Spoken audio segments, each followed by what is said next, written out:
Hey you guys, so on my stream today, I've got half a dozen people that we're gonna work together to take down the Naroditsky Bot. So it's 2650. So really strong player, one of the best on chess.com. This is the bot version of him, and to even the match a little bit, we're gonna be using some hints that the engine is gonna give us. So those are gonna look like this. For one thing, yeah, for one thing, the knight is attacking the pawn, so that's indicated to us in red. And then more interesting to us then is going to be making sense of these moves here and trying to select the best one. So let's have a go at it. Here we go. All right. What do we got? What do we got? Everyone say hi. Hey, you guys are famous now. Knight c6. Cool, let's do it. Knight c6 here. Bye, YouTube. No, are you leaving? No. What? Okay, so then right here, d5 sure seems like a good move. You're lost. How are you lost? Keep up. Keep up. Bishop b4. Yep, we got 2 votes. Bishop b4. I like it. Just bring out a new piece and everything. Let's just castle. If it's a really principled move, I'm just going to go with that one, I think. d5 next, you think? Yeah, and I usually play bishop here when I play against the English. Okay, so these are all the options here. Notice no red arrows. One thing I point out to kids is I ask them, well, why is this not showing a red arrow? And of course, that's because the knight is already defending it. But we still want to move the bishop potentially, because we don't necessarily want to lose the bishop for this knight. So we can go back to c5 and add a bunch of defenders against d4. We could also take the pawn, take the knight, but then if we do that, don't we just lose a pawn? Here takes, and then we move the knight, and then they can take here. Huh, why would that even be a suggestion? Let's go bishop c5. I don't fully understand what's happening here, but this seems like a good option. Knight takes d5, but what was your plan though? Hold on a second. What was your plan after here takes, pawn takes, and then there's pressure on this guy, right? What is that? What is that? Looks like looks like a fish. Looks like a fish swimming in dark water with like a little two-sided goatee or something. What are these like emoticons, you guys? You guys really need some emoticons. You just need to get it out of your system, I think. You just make up emoticons yourself. Then you go knight to e7. Oh, okay. So then after grabs here, then you take on d5 and you win back the pawn. Okay, fair enough. That seems plausible. All right, after this, it's just got to be a5. Look at you guys go.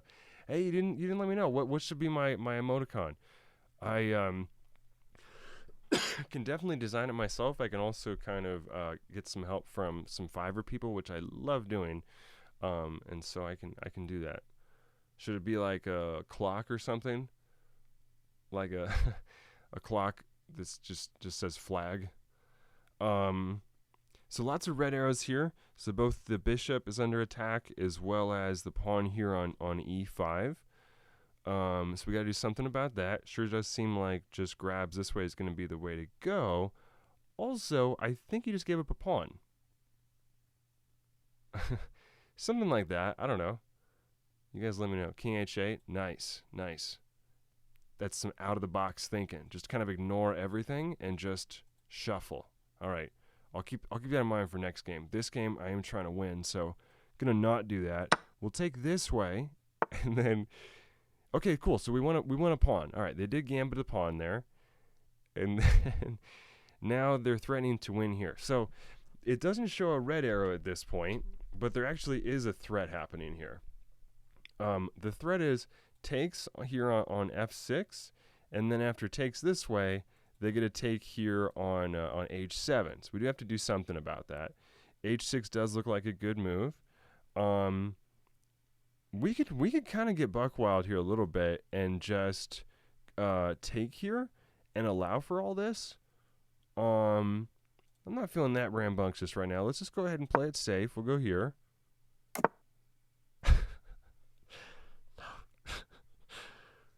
No. Okay. All right. Whatever. Just okay. Just dial back. All right. So then Asked you for one thing. One thing. Okay. It's fine. It's fine. Whatever. There's songs, right? Bringing in sexy back. That's still considered G-rated, right? Take another pawn. This seems like a good move. I can tell. Yeah. Seems like it. You referring to yourself in the third person? Interesting. So just kind of detaching. Okay. So back to the game here. Does seem like we just want to grab this guy. We don't have to necessarily. Also, I'm concerned that if we take this, then the pawn takes back and he has this open F file. And again, he's still not threatening this square by any means.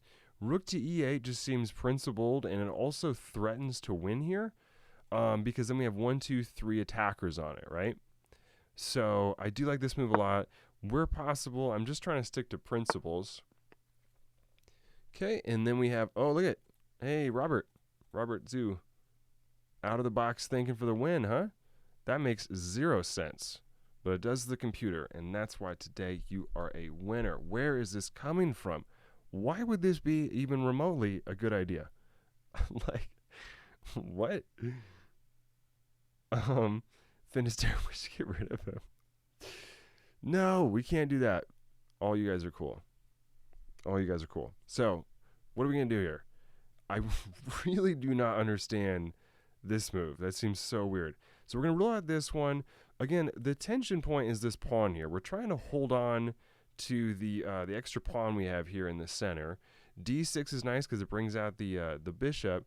And then can we win here? So one thing that you want to get really good at is quickly counting attackers and defenders. So white has 3 defenders, and we have 1, 2, 3, 4 attackers. So actually, it does seem like we can win that pawn. So, you know, Danya here is, of course, a very good player. Good player here. They're not going to be doing that for nothing. So we want to be, yeah, a little bit suspicious here. Can we look at the king h8 line? I'm not understanding where this would be coming from, though. All right. Yes, we can. You mentioned it before. I'm pretty sure with pure sarcasm. Are you invested in this move? Can you provide a rationale? Why would that make sense? You got nothing. Robert Zoo. No, yes, you can't even make up your mind. Amateur. Okay, you can think for a bit. I really just want to take this. I'm not sure what's going to happen, but I want to explore why this might make sense. Get the king ready to attack. Get the king out ready to attack. Move to g6. All right. So that's really out of the box. So we're thinking just maneuver up this way. So well, you know what? That's an interesting plan. We'll keep that one in mind. What else we got here? I got it. Okay. Waiting on you. D6 seems safe. Really, the biggest question here is why is this knight G8? All right, I'm gonna cut you off there. I'm gonna cut you off there. So, just kind of huddling into the corner for no reason is generally a bad strategy. Appreciate your thoughts on the matter, though. So this looks like free pawn here. I guess their idea is they're going to try to get the rook opened up right here. I'm a wee bit scared about this. I guess we could just go with d6. Let's just do this. Let's just go here. This is almost a free pawn, but again, the compensation would be that this rook would begin to get really active. So here we have a threat. Their pawn is threatening our guy here on c5. It's a horrible move. Here takes it's so yeah. This is just this seems like a no-brainer. I think we definitely just want to go there. Robert Sue, is that your style? Do you actually do that in your own games, where you just huddle up in corners like this? I think you're being facetious, but I don't know you that well, so I'm not understanding where this interest in like cowering in the corner all the time is coming from. You must be joking. I'm assuming you're joking. So we'll take this way, I think, here, and then try to swap off the rooks potentially. I don't know, though. This actually does seem kind of plausible. If we go here, this might be kind of nice. I don't actually want to open up this A file, and then let white get a whole bunch of activity there. So let's play the Robert Zoo move. Let's do it. Let's do it. Yeah, let's do it. No, I like this move. Let's do it here. I think we do give up this pawn, but I don't know. We're closing down the A file. Let's do it. So here the knight is threatened by the pawn. Got to do something about that. So we're gonna go ahead and what should we do? Knight e5. If we go knight e5, now we do lose this pawn. So again, attackers and defenders, right? This knight and this bishop are defending d4. They have two attackers. So if we remove this one, we're gonna lose here on d4. Thanks for bearing with me, guys. I'm trying to cater this to sort of a a less experienced audience. I appreciate you guys' patience. I'm gonna try to balance out my comments with more advanced stuff, with other stuff, but the feedback I get is with these YouTube videos is that they really like to hear when you explain your thought process. So that's what we're doing. Wow, it looks like we should have taken. Yeah, I kind of did want to. You mean, ooh, snarky. You mean this move? Take here earlier? 95. Okay, so we could grab this square now, and then after f takes, then go in here into e5 on the next turn. That seems plausible. Seems plausible. I just don't want to part with that pawn. I really like having this extra pawn here. Yeah. So let's go ahead and let's think about this a bit. The options are here or surrender the pawn. Don't like the white knight on f6.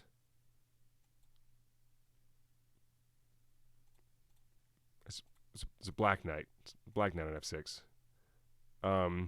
You mean you just want to like swap these guys off? You're saying you don't like this one? Surrender the e-pawn looks better. I would play here and then take here on there. Okay, so Robert's thinking we go this way, and then if grabs here, now we get to shatter the pawn shield after here and here. The issue, though, and great job suggesting that, like I said, it's really, it's great to have the engagement in the chat. I'm a very patient person. I love teaching chess, and I'm happy to reply to all these things. I consider that a strength of among my quiver basket of teaching skills. I'm good at providing feedback for things, so I welcome that in the future as well. So here's the thing: if you go here, they don't actually have to take with the pawn. They can take with the knight, and then we don't get the chance to shatter the pawn shield, unfortunately. That being said, this still might be a better move than here. But if our objective here is to retain the pawn, this might actually help, with the idea that if we lose this guy, in return we get the bishop. And then now, if they take here on b7, we could then go this way, and then we have a nice active bishop this way. And I think that's helping us quite a bit. So my final answer then is I think this is fine. I think this is a little bit better. Okay, so they did take with the f-pawn straight away, so they are getting this guy all opened up. Wonder where alpha 0 went to. Yeah. Isn't Stockfish still better than Alpha 0? I've heard Alpha 0 mentioned a lot, but as far as I could tell from my research, the top level Stockfish is still better than it. But I think Alpha 0 did better in a computer tournament, and that's why it gets all the publicity that it does. But I've done my research. Stockfish is the way to go still. Yeah. So let's see here. I mean, the white knight will take on f6. Okay, for the sake of momentum, I'm going to keep going here. So I want to put the knight here and start attacking this guy, but then we do lose here. So we can't quite afford that possibility. Interesting. I believe it. Stockfish, then Alpha 0. Komodo, yeah. So let's go like this. We'll go here to d5. I really don't like this knight here. I mean, the white knight on f6 looks, and okay. I want to trade away this piece. Here's the problem. This knight is very strong still. It's a very strong knight. And so generally want to trade away strong pieces for, okay looking pieces. So that's what we're gonna take this way, I believe. However, when we do this, they can also just grab this square. at which point we could then grab here on e3, backed up by the bishop. That's looking real good. Let's go here. Okay, and then after this, of course, the knight is very much so threatened. Got to run it away. This is an easy choice here of these green arrow options. Clearly, we're going to go toward the center. There's just no good reason to not do that move here. Okay, so we are in check here. We're not going to be too alarmed by this, of course. There's the fishy swimming in the dark water emoticon there. Doesn't it kind of like he has like a little, you know, goatee or something? Like Nemo with a goatee, or, you know, can't find the light or something. H8, H8. Yes! Hey, Robert for the win. H8 came up. Yay, that makes me happy. So here, okay, hold on a second. Maybe we should have considered F8. So, as I've mentioned before, the possibility of losing this guy here on F7 to put pressure on the pawn, yeah, it seems plausible. Yeah, I can see that. And then also, yeah, because we did kind of line ourselves up for this discovered attack. Bummer. All right, that's fine, though. Lots of red arrows here. So white's attacking both this point here on F7 as well as this guy over here on A5. Yeah. Ooh, definitely. I agree with that algorithm. 100%. Yeah. So then what do we got here? Rook takes on E5 is the most natural move. Yeah, so what? Everything moves garbo. Yeah, good point. So at a certain point, you know, once you've seen a lot of, you know, chess games and you've played a lot of games yourself, a move like rook takes e5 just kind of jumps out at you, and you don't even really want to consider anything else. It just really makes a lot of sense to recapture that guy, bring out the rook to an active square, and then kind of figure it out from there, actually.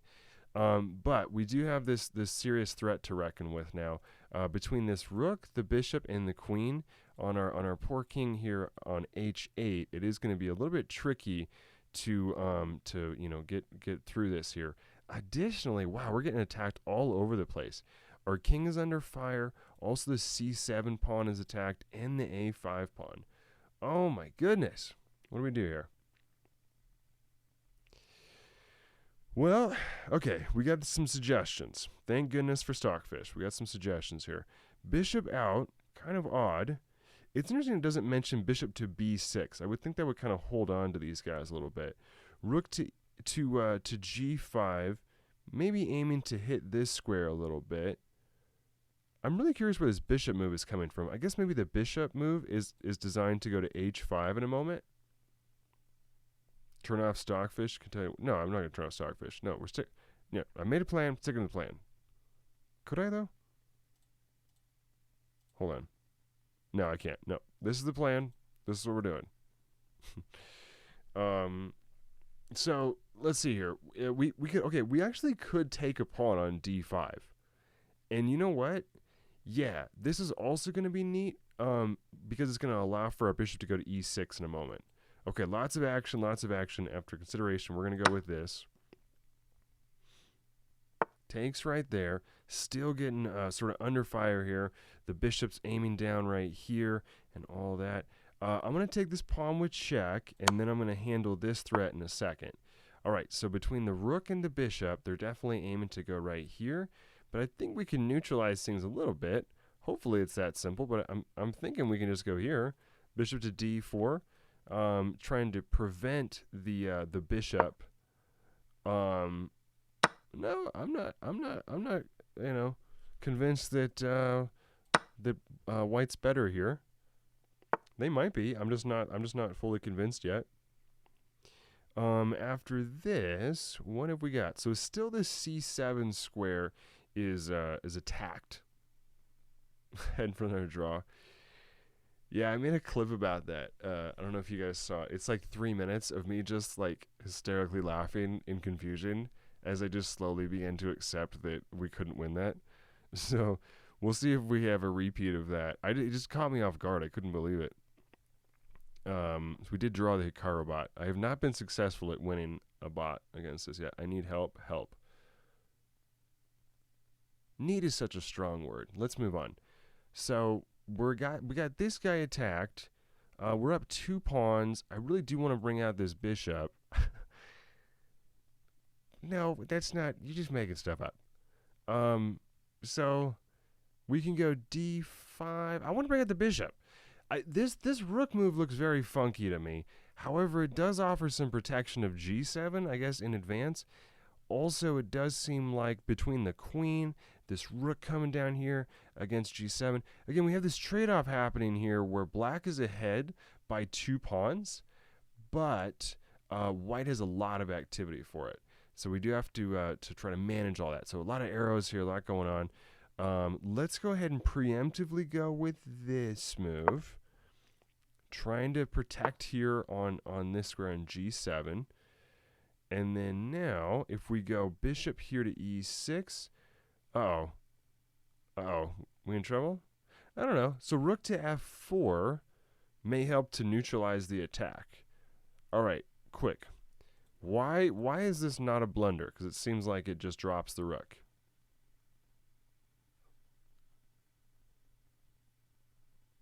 Seems like we just drop a rook if we go rook here. Underhand pitch here. I know my audience, so we just take his rook. That's right. This rook here on e7, we could just take it. All right, let's clear this stuff a little bit, try to make sense of this. Again, our options are rook this way, rook this way, which is still kind of strange. I don't understand why we do that. Or we said bishop to e6.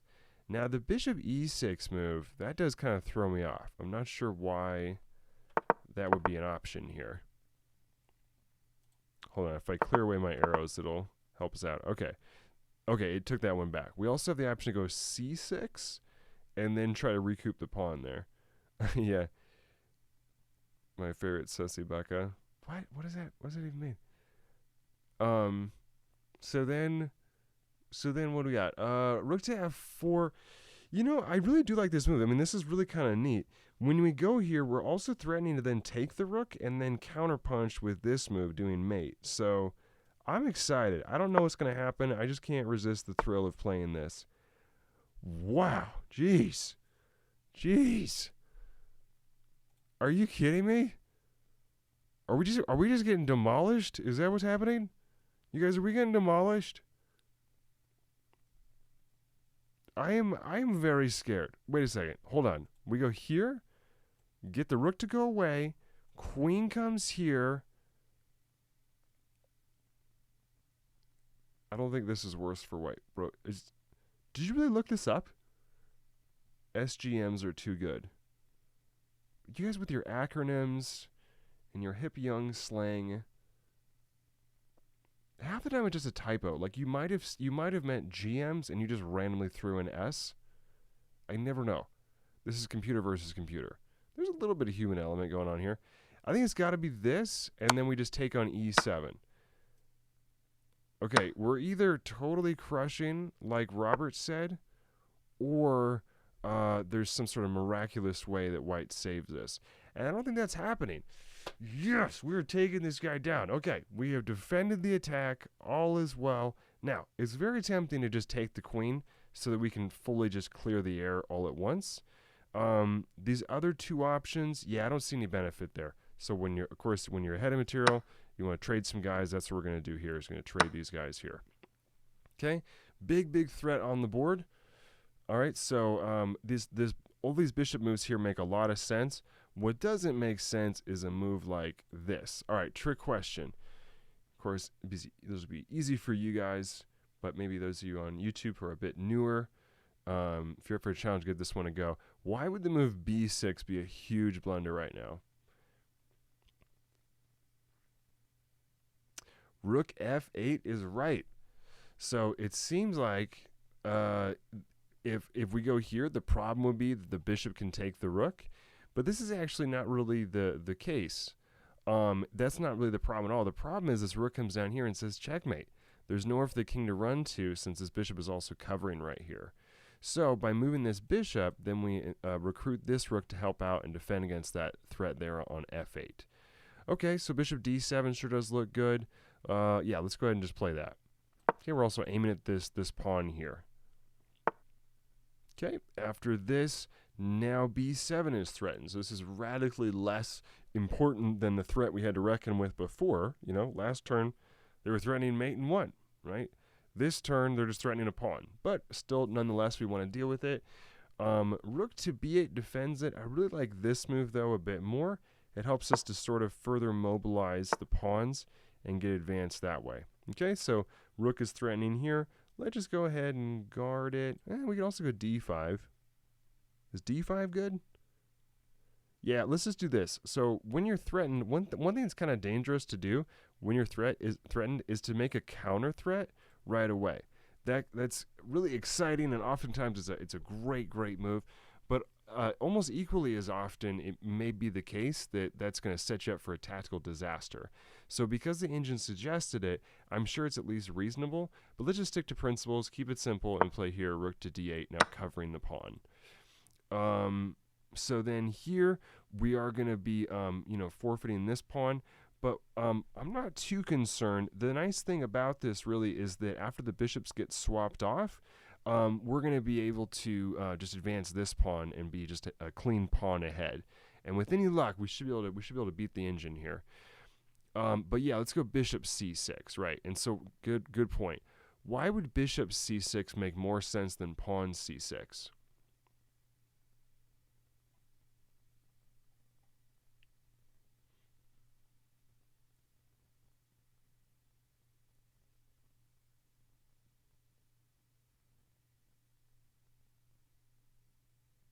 Yeah, you get rid of the weakness on b7. Yeah, and you're also just encouraging trades, right? I mean, when you're ahead in material, you want to encourage trades. If we go pawn right here, then we kind of have, this guy still on d7, this being targeted, this is being targeted. This should be fine, but going this way just further encourages those trades, and that's going to line us up for success here. Okay, so then, of course, only one move here. Just want to recapture. And then at this point, this should be a walk in the park. We'll see if that's the case, but we should be able to just march these guys down and just claim, game over. Cheat codes. And this is a PG recording, by the way. Lucky, it's just forewarning. I don't know if you caught that earlier. So then we're going to go here, pawn to d5. And then, now, I've been teaching chess for a long time. One thing I do find with scholastic players is that they do have a hard time mastering this really important skill. Yeah, Lucky. Which is that you want to, get these guys to advance, but now they're being blockaded, and what do? White is definitely trying to prevent us from getting this guy forward. So essentially we have some problem solving to do. And like I said, this is an important skill to develop and will really put you ahead in sort of the scholastic circuit if you have a knack for how to do this. Again, we can't push here because the king or the rook would take, and we can't push here because white is blockading the pawn. Key term there. So the computer is recommending rook d5 or here or bring in the king. So that's what we're going to do. We're going to go like right here and just try to protect this pawn preemptively. Okay, after here, I think we can push this guy now. Okay, so our task randomly became a little bit easier than anticipated, I believe, because we can just push this guy now, as it turns out. We can even get really fancy and go rook d7, seemingly hanging a rook. So things just changed drastically from what I said a moment ago. What I was anticipating is that white would just kind of shuffle back and forth, and we're going to have to prove that we can make progress there. But things have now shifted. White has voluntarily, undone the blockade and is now attacking our rook. But we can just push this pawn. We can even play a really strange-looking move, rook here to d7, since then after takes, we can push this guy. So I think rook d7 wins some more style points, so I kind of want to go with this one. Let's go ahead and play it. So rook d7, again, a very strange-looking move, but the idea is we're going to get the rook off of the c file, making this pawn a runner that can't be stopped. Okay, so then after here, we're going to play this move, of course. Oh, okay, here we go. So the blockade has been returned. I think I should have listened to Finn there. White's not actually doing that bad. He has good counterplay. What? No way. I heard it from Robert. Robert was here earlier. I know what he said. I know what I heard. We definitely have a big advantage. Okay, so this is perfect though. This gets back to what I was saying earlier. Is that now they have this blockade, right, where you can't push this and you can't push here. So what do? So we're just gonna make some different, slow progression moves and kind of make progress in other areas, and then return to that in a second. Let's go, I guess, G5, King G8 here. I don't know. Maybe Kulvarun has a point. This could be a pretty difficult task. Easy to defend Rook A8, but White isn't playing it, so maybe I'm just dumb. Probably. But we like you anyway. I don't know. But your point is heard that actually White does seem to have an inconvenient ability to make this really difficult. So that's good because that'll help us empathize with the common struggle that I see among Scholastic players, where it's like I said, I mean, these pawns are being blockaded. What do? Okay, here's what I'm thinking. Let's bring over the king, and I'm actually going to march on over this way, and then use the king to get behind the rook, which is then going to hopefully dissuade the rook from attacking us there, and then we can push these pawns more easily. Okay, next let's go with the move. How about here? Let's go G5. I don't want to abandon this pawn, so I'm instead going to go there. Ooh, okay. So the blockade has been lifted. I think now we can push it. What do you guys think? Can we do it? Can we push the pawn?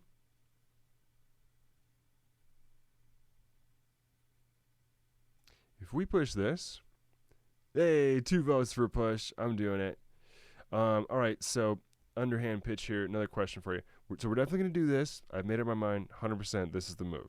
But just curious, why would this move not work? Why is it important that it's this pawn and this pawn? I'm sure you guys know the answer, but, it can be helpful to put it in a way that others can understand, It's a great way to learn things yourself if you can describe it in a way that makes sense to a 5-year-old. Why do we not want to do this? Why is this pawn so much more important?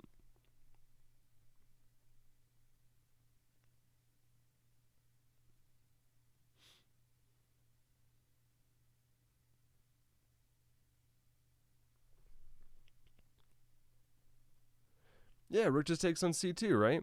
But wait a second. If we go rook to d3, can't the rook just take on c3?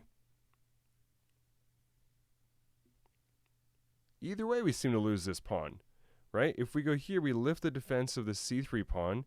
If we push right here, then we don't have the defense of this guy. So either way, we're losing the c pawn. Why on earth would it make such a big difference? And it's a huge difference, of course. There we go. Yep, because now when we're here, if they take this pawn, we go d2, and it's too fast. It's a runner, and it just can't be stopped by the opposing forces, as we'll see in just a moment here. I'm pretty sure that's what's going to happen. Okay, so we have lost this pawn. Now it's absolutely crucial at this point that we push the pawn. If we don't do that, we may be in a lost position. So it's important we stick to it, fully commit to this sacrifice, and just push this guy again. Even though we're going to be losing this rook. We definitely do not want to just back this guy up, because then we're going to lose this pawn, right? So let's go ahead and do it, and now this guy cannot be stopped, so we are going to get a full queen. Okay, and so now we have a different task of converting the advantage. But with this queen, we should be able to easily overpower this rook here, and this should be a walk in the park. I'm going to go this way and just kind of mop up some pawns, and basically my plan is to simplify things a bit and then just promote this pawn. So here we'll go, how about with this check? And then this is a different variation of what I was talking about a second ago. Again, it's a key skill that will really give a lot of Scholastic players out there a really big leg up if you can successfully push a pawn amidst some sort of turmoil on the board, or otherwise some sort of difficulty that makes it hard to do that. So right here, it's much less tricky than before. We just have a lot more forces on the table, and so that's going to make it much easier to do so. Now, if I go to here, I don't quite give up the pawn because it's check, right? Here would also be check. So b2, though, is of course going to be much better than d6, because then I support all of these pawns. So in essence, kind of rolling out the red carpet for this guy. The queen sits here and says, go for it. and then this pawn has a free path all the way there. So we're going to go here, check, and I'm going to go right here. Varun says hi. Yay. Okay, so then right here, again, this is where we this is where we want to kind of diverge a little bit, right? One thing that's tricky about this, I think, I've really thought about this a lot. I just notice it so much for Scholastic players is that there's this need to kind of, no, Lucky, where are you going? We're gonna be doing other stuff in a second. Where are you going? So here you want to kind of go back and forth a little bit between these different things. We'll be doing other stuff in a second. You can venture off for a bit if you like, but come back later, please. So then here we're gonna go this way. Okay, so now we're gonna make this pin and maintain this red carpet that we've been so carefully getting ready for it. After this check, no big deal. We're just gonna move our king out of the way, and then be able to just go this way, and we got that second queen. So this is a major benefit of that, right? Essentially what we did was that we traded that pawn for a rook. So remember a few moves ago, they had a rook, we had a pawn. Well, now we have a queen, and they don't have any rook at all. So now it's much easier. There's not even a need to push any pawns. In fact, we can just kind of go immediately for this king and queen mate, and then it's going to be game over. Let's see if I can do it in kind of a fancy way here with a pre-move mate or something. No. Game over. Cool. So that is how we beat the Naroditsky Bot. Yay! Good job, team. Very cool. So like and subscribe, and let me know if you'd like me to do some more of these. It's certainly really fun, and I really enjoy doing this during private lessons, and I hope that those out there watching like this activity on a recording version as well. Play lots of chess, and I'll see you guys later.